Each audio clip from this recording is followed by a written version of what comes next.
Бүгдээрээ сайн байцгаана уу? Би өнөөдөр 1991 онд гарч исэн Шашны зөрчилдөөний тухай маш сонирхолтой кино хүрэхээр эргээ ирлээ. Энэ кино бодит амьдралаас сэтгүүлсэн болохоор бүр ч илүү их сонирхолтой санагдсан. За тэгээд шууд кинонд орцгоё. Кино маань над жаргалтай нэгэн гэр бүл маш сайхан дулаан ур амьсгалтайгаар эхэлнэ. Нөхрийг Муди гэх ба эмнэлэгт ажилладаг эмч бөгөөд Иран улсаас ирснээс нь болоод ажлын хамт олон нэлээд ад үздэг байрны. Шууд л улаан нүүрэн дээр нь манай улс иймэрхүү хүмүүс авах болиосоо гэх мэт муулж байгаа. Ер нь л найз нөхөдгөө ганцаардсан байрын залуу байдаг. Түүний эхнэрийг Бети гэх ба тэд гэрлээ 7 жил болж байгаа нэг хөөрхөн Матоб нэртэй охинтой. Тэд ярилцж байх явцад бид түүнийг Иран руу буцаагүй 10 жил болсныг ойлгоно. Мүүдиж үнэхээр сайн ав ба Матоб охиндоо юунаас ч илүү хайртай. Орой ундуулах гээд ном уншиж өгчөөсөн чинь охин нь хүртэл таныг Иран улсынх болохоор намайг найзууд маань Америкчуудыг үзий яддаг гэж хэлсэн гэд өөр улсынх гэдгийг нь дахиад мэдрүүлэх шиг болно. Охиндооч би чинь цусны Америк штэ энд 20 жил амьдралаа гээл үнсэд тавьшруулаад унтуулж байгаамаа. Маргааш нь уцаар хүнтэй жоох маргалдах ба их нэртэй нилээн сонин царайлчихсан. Ээжийг өгсний дараа намайг өсгсөн ихч маань уйлаад л ирж байна. Би тэднийг хараагүй 10 жил болж байна. Уцаар ярих нь хангалттай биш байна. Тэд охиныг минь харахыг хүсэж байгаа. Зүгээр л амралт болгоод яагаад ирж болохгүйг нь асууж байна гэхэд эхнэр бол явах ямар ч хүсэлгүй байгаагаа илэрхийлдэг. Ер нь бол дайн дажинтай улс тохноо аваачихгүй гэд ахад л 2-7 хоног манай гэрийнхэнтэй л байж байгаад ирээ л таа л гэдэг. Эхнэр ч урдаас нь хэрвээ уулзмаар байвал Америкт ирж болно штэ. Энд welcome штэ. Эсвэл чи зүгээр өөрөө яваад уулзчаад ирээл гэд маргалтна. Оройч унтахаар болоход нөхөр ахаал би үнэхээр ямаар байна. Тэднийг санаж байна. 2-7 хоног болоод ирнэ штэ. Та нарт ямар ч аюул тулгархыг би зөвшөөрөхгүй. Ямар ч аюулгүй би буцааж авчирнаа. Би шашныхаа каран номоор андаалж байна гэж ятгахсаар тэд Иран улсад газардаж байгааг бид олж харна. Газарсан чинь манай нөхрийн гэр бүл бүр үнэхээр олуула гайхалтайгаар өгтөж авна. Өсгсөн их чинь ч уйлаад л тэврээстэй, эхнэр хүүхдтэн ч цэцэг бэлгэлээстэй. Машин хөдлөх болоход Бетид өсгсөн их чинь бэлэг бэлдсэн байх ба энэ нь чадвар буюу муслим эмэгтэйчүүдийн өмсдөг хувцас байдаг. Шууд л өмсүүлээд хөдлөхөд Бетиж гайхаад гадаад хүмүүс энийг өмсөх шаардлага өгсөн мэдтэй гэхэд их зүйл өөрчлөгдөжээ хайрт минь л гин. Хэрвээ өмсөхгүй бол шууд л баривчлагдах юм байна л та. Тухайн үед Иран Иракийн хоорондохтой үргэлжилж байсан юм. За тэгэл гэртээ ирэхэд бүр хідэн үеийн хамаатан жим цугларчихсан, нүдэн дээр нь хонь алчихсан, заавал дээгүүр нь гიშгэж гарах уламжлалтай гэх мэт ойр тойронд нь үзээгүй юмнуудыг харуулнаа. Бүгд л Аллах акбар гэж мөргөөд л үнэнхүү шашиндаа үнэнж бөгөөд үүрийн 4 цаг хүртэл хаалгыг нь үдэж мөргөл үлдэх цаг болоход нөхөр гарч бүгдээрээ залбирч эхэлнэ. Маргааш нь дэлгүүр хошоо ороод явж исэн чинь охин нь ээжийнхээ тухан дээр үнсэж хижаабыг нь хөдөлгөөд үс нь гарцсан чинь шууд л буутай цагдаа нар ирээл бөө юм болноо. Нөхөр нь ч ирж аргадаад чамайг гадаад гэдгийг мдээгүй маа уучлаарай. Энд дресс код бол үнэхээр чухал байд юм аа эдэр гэж тайлбарлаж хахад зүгээр хамаатны ах нь нүүр төрөөгөө л загнаж гарна. Нэг ширхэг үсийг ч ил гаргаж болдгоо юм байл та. Оройч бүгд хоолоо идэхээр суух ба гэрийн тэргүүн орж ирж залбирал үлдээд хоолоо идэх зөвшөөрлийг өгнө. Өсгсөн их чинь ч нилээн муухай хараал дургу байгаа нь л тээ. Нөхөртөө энэ талаар хэлэхэд тэд бол үнэхээр шашинчлаг хүмүүс бүр хөдөөнийх Америкийн тэр их хэрэгжүүлэг ойлгохгүй шүү дээ гэж аргадаж байгаа харагддаг. Үүрээр чахаад л залбирлын цаг болоход ихнэр нь дандаа л үүрээр залбирж штэ үлдчихэлтэй гэсэн чинь нөхөр нь гин дурлал. Чи яац юм бэ? Залбирах цаг л бол залбирах цаг. Боловсронгуй Америкчууд юугаа мэдхэвдэ эдэргээ дурлаад гараад явдаг. Маргааш нь нөхөр нь хэлэх юм байна гэснээ би энд ирэхээс өмнө ажилласаа халагдчихсан. Манай ажлынхын юу ч болсон бурууга надад өгдөг. Иран хүнийг үздэггүй гэл ихнэр нь ч хоёлоо очиод учрыг нь олноо л гэдэг. Хоёлоо маргааш гэхэд Америк руугаа буцчих учраас туслах хүмүүс зөндөө байгаа штэ л гин. Явах ч төхөж ачаа бараагаа бэлдээл буцах болсон чинь нөхөр ч юм бэлдэхгүй нэг л нотой. Тэгсэн нэг хүн орж ирснээр та нар пассвортаа нисэх буудлын руу 3 хоногийн өмнө авч яваад зөвшөөрөл авах ёстой байсан штэ. Тэр тамгагүй бол хаашаа явж болохгүй гэхэд гайхаад Бэтэж тэрийг аваагүй штэ. Одоо тэгээ хизээ дараагийн нислэг юм бэ гэсэн чинь тэрийг мэдэхгүй л гэд явчихж байгаа. Нөхөрлөгөө хараад чамд энэ талаар хэн ч хэлээгүй юм уу? Хэдүүлээ зүгээр очиод тамга даруулах ёстой байсныг мэдсэнгүй гээл явчих. Явуулахгүй бол тэндээ нислэгээ хүлээнэ гэсэн чинь би чамд яаж хэлэхээ мэдэхгүй л байна. Бид буцаж явахгүй. Бид энд үлдэнэ. Би энд эмнэлэгт ажилд орно. Америкт надад юу ч байхгүй л гэж авсан. Бэти ч юу яриад байгаа юм бэ? Бид нар чи Америкчууд. Энд байж чадахгүй. Очоод учрыг нь олно штэ гэхэд шууд л би охиноо муслим болгоно. Энд байлгана гэх үед Бэти түүнийг анханасаа худлаа ярьж байсныг ойлгож байгаамаа. Байдал нэг л бишсэнийг ойлгоод Бэти ч нөхрөө аргадаж хоёлаа буцаад ирж болно штэ. Би энд амьдрахгүй. Хүүхдээ ч энд байхгүй гэд хахад би муслим хүн. Би энд л байх ёстой гэснээр эсэргүүцлийг нь хүлээж авахгүй маш ууртайгаар чи миний улсад байна. Чи бол миний эхнэр. Чи миний хэлснээр л хийх болно. Бид эндээ үлднэ л гэдэг. Бүгд орой хоолоо идээ сууж хахад Бэти ирээд нэг хүнээр орчуулга хэлгээд хэрхэн хурдагдаж энд ирснээ, энд ирэхийг хүсэхгүй байснаа тэр бүх хэл шашныхаа хоолыг хараад номоор надад андгаалж энд авчирсан гэдгийг яаж хүн ингэж болдсон бэ гэсэн талаар нь орчуулга хэлгээд гэрийнхэнд нь ярьжсэн чинь бүгдээрээ бүр чиний буруу гэсэн шиг орилж дайраад бүр алах нэ. Тэгэл нөхрийнхөө хувцаснаас мөнгө аваад орондоороо нууж байгаа. Охин нь ч хөөрхий. Би тантай хамт байх болно. Би танд туслана гэдэл үнэхээр хөөрхөн. Нөхөр мүүдийн орж ирснээр пассворд төрөвчийг нь аваад гарахад ярилцъя л гэд уйлаад үлдчихэж байгаа. Нөхөр нь жуцаар Бетигийн ээжийг залхахаа болохыг хэлж би ихнэрээ мэдж байна гэсэн янзтай уурлаад уцаа тавина. Бети хоолж идэхэ болж нөхөртөөгөө ч дуурхаа болдог. Маргааш нь ч гээд утсан дуурайд авахад Бетигийн ээж нь шууд л наа чи Америк элчин сайд байхгүй юм байна. Чи Швейцарын элчин сайд дээр очиод уулз гэд хаягийг нь нөхөд нөхөр нь олж харангуйта чи хинтээ яриад байгаа гэж уцыг нь тавиад битгий гэр бүлийн минь өмнө намайг доромжлоо дээ. Уцанд хурж болохгүй, гэрээс гарч болохгүй гэд мангас мэдл болсон байв. Бетич дараа нь гэрийнхнийг нь унтчих хооронд нууцаар Швейцарын элчин сайд руу залгахад чанга ярьж чадахгүй маш ярих ярьсан ч нөгөөх нь сонсогдохгүй байна л гэдэг. Аятайхан шиг ярих гэд хичээж байх үед галтгоонд нэг хүн орж ирээд харцнаа. Оройч нөхөр нь галзуурсан бох шиг орж ирэл хинтээ ярих гэсэн. Энэ гэрт байгаа хүн бүр чамайг харж байгаа. Надад бүгдийг нийлнэ. Битгий тийг үйлдэл хийгээд гэснээр маргааш охиноо сургуульд явах болсныг хэлээд гараад явнаа. Сийн солигдоход Бети охиноо давуулаад нууцаар таксинд цугаад Швейцарын элчин сайдын яам руу явж байдаг. Ороод л баг аврагдлаа гэд бөөн баяр. Гэвч энэ улсад эмэгтэй хүн ямар ч хүчгүй бөгөөд хэрвээ Иран хүнтэй гэрэлсэн л бол автоматар Иран иргэн болдог аж. Тэгэхээр хүүхдээ авах хэрэггүй, хаашаач явах хэрэггүй. Бүх эрхийг нөхөр нь хариуцдаг бөгөөд ингэж барьцаалагдаж ирдэг зөндөө хүн байдаг гэдгийг ч хэлнэ. Үнэхээр л шоконд орж амчин. Иргэншлээ хизээж сольж үзээгүй ээж ингээд л өөр улсын хуулийг дагаад Иран хүн болно гэж төсөөлөж байх. Буцаад гэртээ ирэхээс үр аргагүй болсон ба охиндоо ч хэрвээ аав чинь асуувал төөрч гисэн юм аа л гэж хэлээрэ гэд гэрийн зүг гэрнэ. Ороод ирэхдээ хүүхдийг нь булааж аваад Бетиг бүр алгадаад амар зодно. Дахиж ингэж цухтвал ална шүү л гэж байгаа. Цаг хугацаач өнгөрч охиных нь 5 насны төрс өдөр болж байх ба Бетич нөхрөө уучлсан мэт харагдана. Ер нь эвлэрхээс өөр замгүй л болсон мэт. Оройч дотор хувцас өмсчихсэн өнөөдөр охиныхоо төрс өдрийг үнэхээр гоё хийж өгсөн баярлаа гээл эмэгтэй хүний урам ихе ашиглаж эхэлнэ. Чи надад хэрэгтэй байна гээл хүнсэлцэл хоёулаа ядаж ихчийнхээс чи явъдхүү. Тэр намайг үзий яддсан штэ. Хоёулаа танай дүүгийн төчий. Би хүүхдийг нь хараад гэрт нь үж болно штэ. Хоёулаа тэднийг Америкт ирэхэд нь тусалж ийсэн штэ гэж ятгаад шорон шиг гэрээс явхаар болж байгаамаа. Нүүж ирээл нилээн баяртай харагдана. Тэгснэ нөхөр нь шууд л өмнөх бүх дүрмүүдийг энд ч бас мөрдөө шүүлгэн. Орой маш хүндэтгэлтэй хүн ирэх гэж байгааг дуулгаад чадвараа өмсөхийг сануулна. Тэр хүн нь мүүдид ажиллаж өгөх гэж байгаамаа л гэдэг. Бүгдээрээ л хооллож хөндөж зочин ширсэн харагдана. Тэгснээ Бети рүү хараад чи хоолыг Кураны ангид явж бидний шашныг ойлго. Англи хэлээр заад юмаа гээл хичээлд явуулахаар болчихноо. Хичээл дээрээ сууж агаад самсаргүй Америк эмэгтэйтэй танилцах ба хичээл тараал хамт нэг хотод амьдарч байснаа ойлгоод нилээн баяртай. Америк эмэгтэйч гэр бүлэрээ ирж хоол идэхийг өрнө. Гараал явж явахад нөгөө Америк эмэгтэйг нөхөр нь ирчихсэн. Би явлаа гэл нилээ ярангуй яваад өгдөө. Мөдийч бас ирчихсэн Бетиг аавна. Болсон бүх зүйлээ хэлээд тэдний очиж хоол идэх болсноо хэлдэг. Сийн солигдож тэд хамтдаа хооллож байдаг ба галтгоонд ихнэрүүд нь хоорондоо ярилцаал мармар хийгээстэй. Энэ үед бид Америк эмэгтэйг Америк руугаа буцаж чадсан ч нөхрөө сонгоод буцаад ирсэн гэдгийг нь мэдэж авна. Бетич гайхастай. Америк эмэгтэйч Бетид хандаад боломж олгоод үзээ. Ислам үнэхээр гоё мой гэлээдий. Бетич ганцхан юм гойч идэхүү. Чи энд удсан штэ. Нөхөртөө юу ч битгийлээрэ.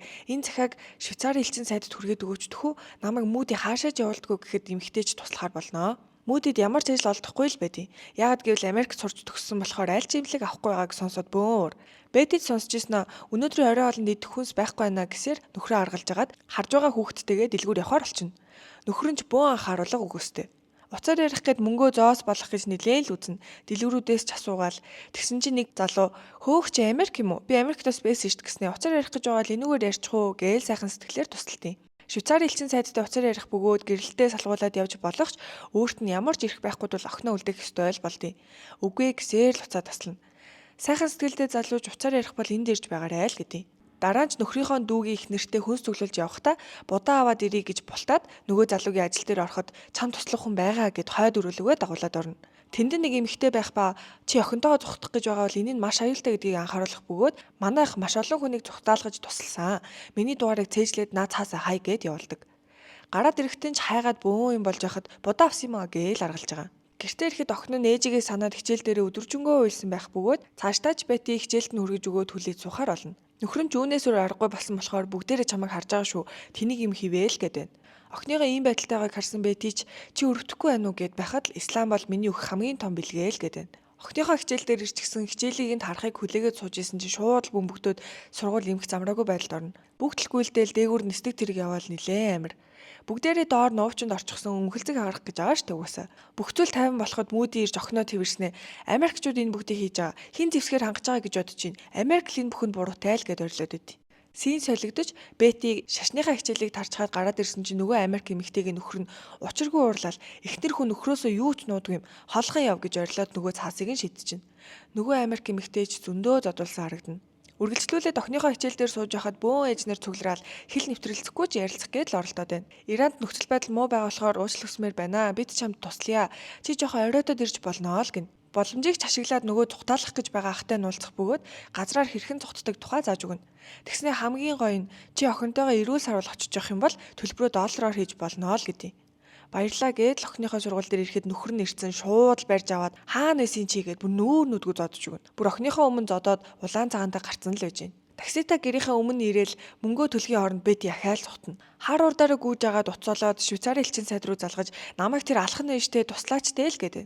Охины ч нүдний гал унтарчихсан хичээл дээрээ сууж байхад Бети шууд Швейцарын элчин сайдыг дагуулж ирээд охиноо авах гэж дайрна.